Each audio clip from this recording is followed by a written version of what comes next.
I'm about to end this man's whole career. Done. Damn! He needs some milk!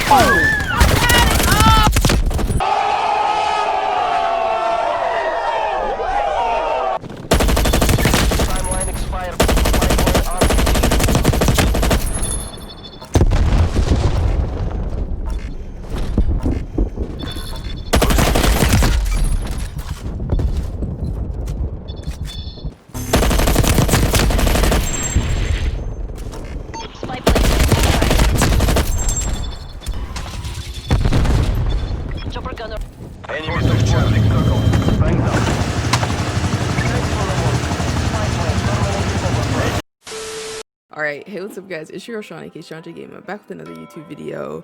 Today what I have for you guys is a video showcasing the best settings to use in Call of Duty Black Ops Cold War. Now, as some of you guys may know, I did get a chance to play this alpha that is dropping today early, so I did go ahead and go over all the settings that I was using in the alpha. These are the settings I was dropping my chopper gunners with, my attack helicopters, all the streaks. So I'm going to go over every setting that they currently have in this alpha. Now, like I said, this is an alpha, so some settings you see here, they may change for the full game, but we're going to be going over the best settings to use during this alpha this weekend. Hopefully you guys do enjoy this video. We're just going to go ahead and hop right into the settings. I just went ahead and recorded it, so I'm gonna go over the settings and pause them over certain ones so I can explain to you guys what the different settings are. Yeah, so first up we have input device. Now basically with the last Call of Duty, we got a chance to be able to plug a keyboard and mouse up to a console basically, so you guys can literally, if you want to play keyboard and mouse on console, you can, or you can play with your controller, but those are the two input devices allowed, and you have to switch to whichever one you're using. Yeah, so a lot of you guys do ask me about my sensitivity, so we're going to be talking about my horizontal and my vertical. I went ahead and rocked with the 6.7. that is currently my settings I use for Modern Warfare as well, and they work pretty well in this game. Basically 6.7 is basically like a standard area of not too high and not too low. You know, you'll be able to turn on people like you guys saw. I was turning on people in my intro. I'll have some more clips and some more gameplay for you guys if you guys don't believe that these settings are the settings you guys should be using on your controller. 6.7, I feel like that's the best sensitivity. Yeah, so I don't know if private lobbies are going to be available during the alpha later on today, but if they are, I do suggest going in there, putting on some bots, and trying to figure out which sensitivity works best for you, because everybody's sensitivity is probably going to be a little bit different. This is like a good starting ground, but keep in mind your sensitivity is based on what feels good to you, so don't feel like you have to use my sensitivity to be able to play like me. Maybe you do need a lower sensitivity, or maybe you personally need a higher sensitivity. So like I said, you guys are just gonna have to really fill it out for yourself, but this is what I feel like is a good starting ground, and it was working good for me. Yeah, so for my low zoom and my high zoom sensitivity, I just kept that at a 1. That is the default. I didn't touch that. Yeah, and as far as button layout goes, my button layout was default, and it always is default when I play, because I do play with a scuff controller. But I am going to go ahead and show you guys the different button layout options so you guys know what's offered for you guys to use. Yeah, so far in the alpha, these are the different button layouts that they have. As you guys can see right here, there's default, tactical, lefty, Charlie, also one-hand gunslinger, bumper jumper, and bumper jumper tactical, and stick and move as well. Now stick and move, that is usually my go-to if I don't have a scuff controller to use. If I'm using a default controller, I'll use stick and move, because I like to be able to jump with my stick and be able to keep my hands on the stick while I'm still aiming and stuff. Yeah, basically I feel like stick and move gives you that advantage over people who have to take their hand off the stick to be able to jump. Now jump shotting is going to be a huge thing in this game. People are going to be slide canceling, jumping, skip jumping, all that type of stuff.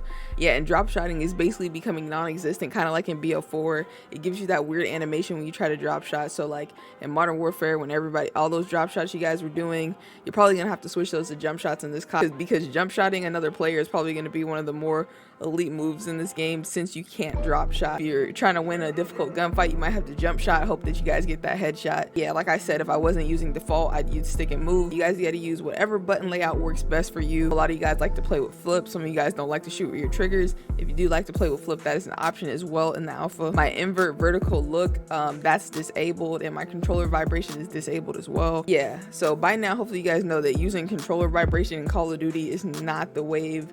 It can make your aim a little shaky sometimes, and it also wears down on your controller more.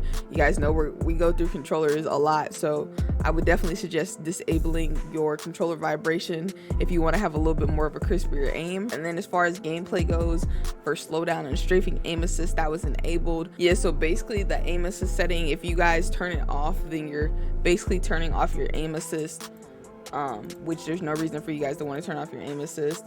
This attack vehicle control mode. Yeah, in this game there's like snowmobiles, jet skis, different boats you can drive. There's a lot of different vehicles, even tanks. Yeah, so this pertains to when you guys are driving those vehicles, how you guys interact with those vehicles. And then moving on to graphics, now your safe area bounds. That's basically when you turn on your, your game, and it tells you to figure out the settings for your personal monitor. As far as HDR goes, that setting is currently disabled.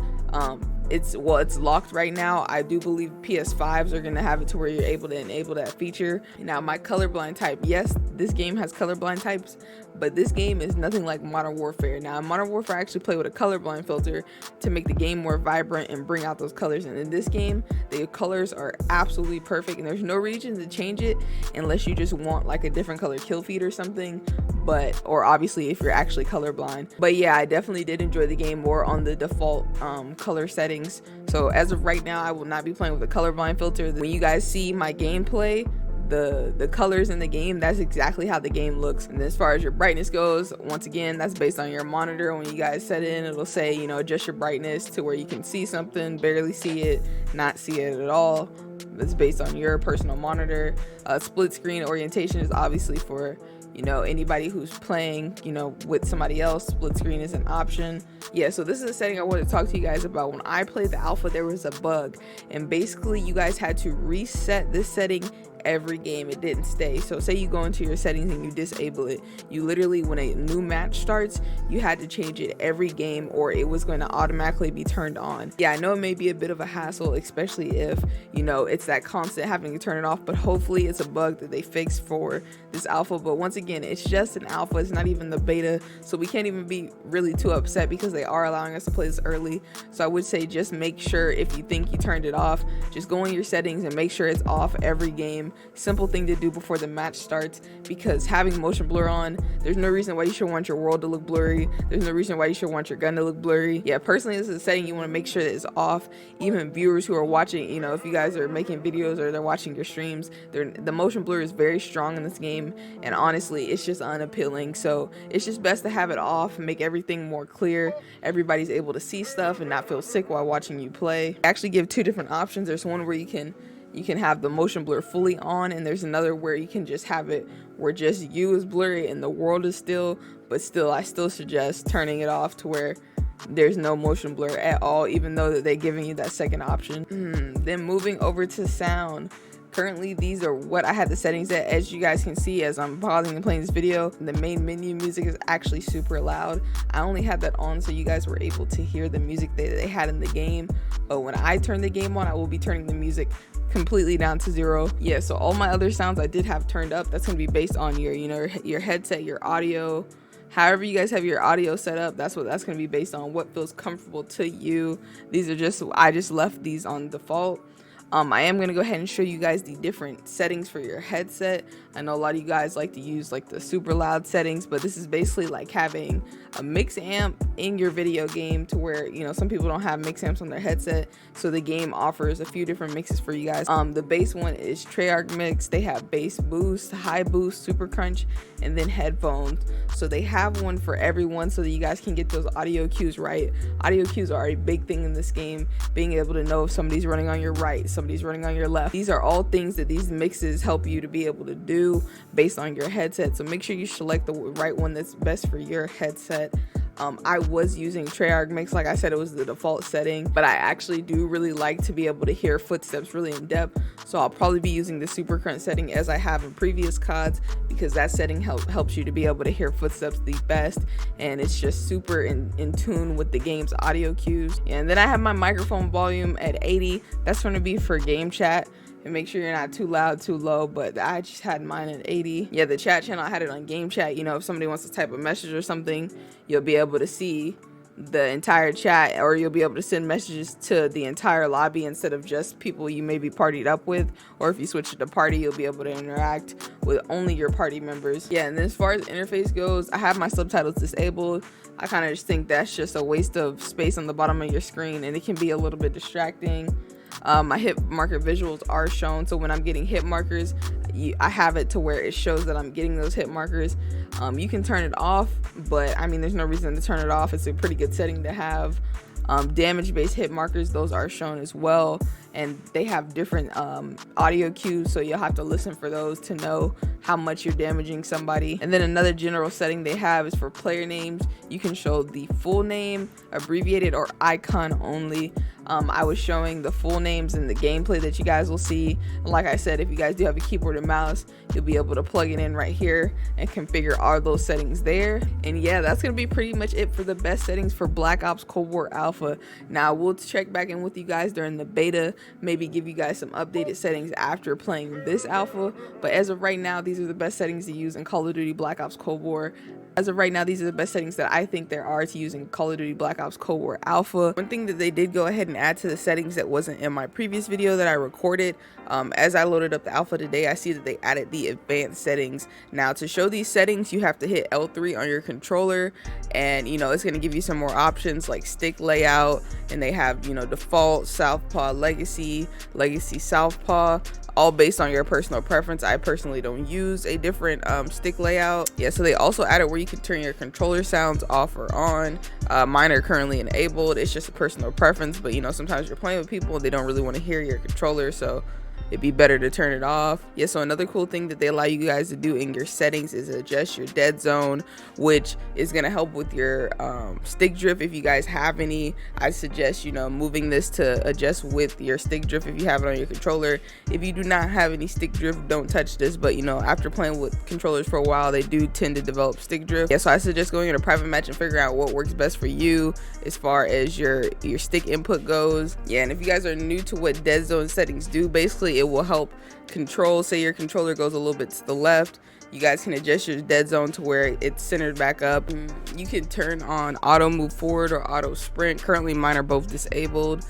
You can turn on your sprint cancels reload, so basically if you guys start running and you were in a reload animation, it will then stop that animation, allowing you to get back into a gunfight. As far as the sprint behavior goes, it's pretty similar to Modern Warfare, where you have to press to be able to sprint. You could change it to hold, to where you have to hold it to be able to sprint, but I'm definitely going to keep mine on press. My aim down sight behavior is hold. My steady aim behavior is hold as well.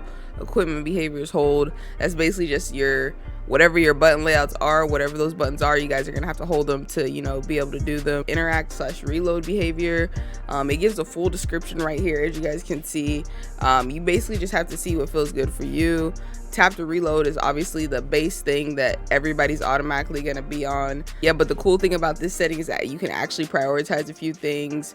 You can prioritize your reload if you'd rather be able to reload as far as your behavior goes, and then you could also prioritize your interact, or you could just put it as tap to interact. Then as far as audio goes, in the advanced settings, it adds a hit marker sound effect. You can enable or disable it. It's automatically going to be on enabled if you guys don't change it. Yeah, and that's going to be pretty much it as far as the advanced settings goes. So hopefully this showed you guys how to be able to find those. Like I said, this wasn't available when I previously recorded the other part of my video. Yeah, so that's going to be pretty much it as far as the advanced settings go for the alpha. Hopefully you guys did find these settings helpful. A lot of people don't know that the advanced settings are there, so I wanted to go ahead and show you guys how to get to those, and then, you know, which ones are good to change. The alpha is now live, which I'm sure a lot of you guys may know, so hopefully you guys are enjoying that as well. I will be live over on my Twitch all day. The link will be in my pinned comment and description below.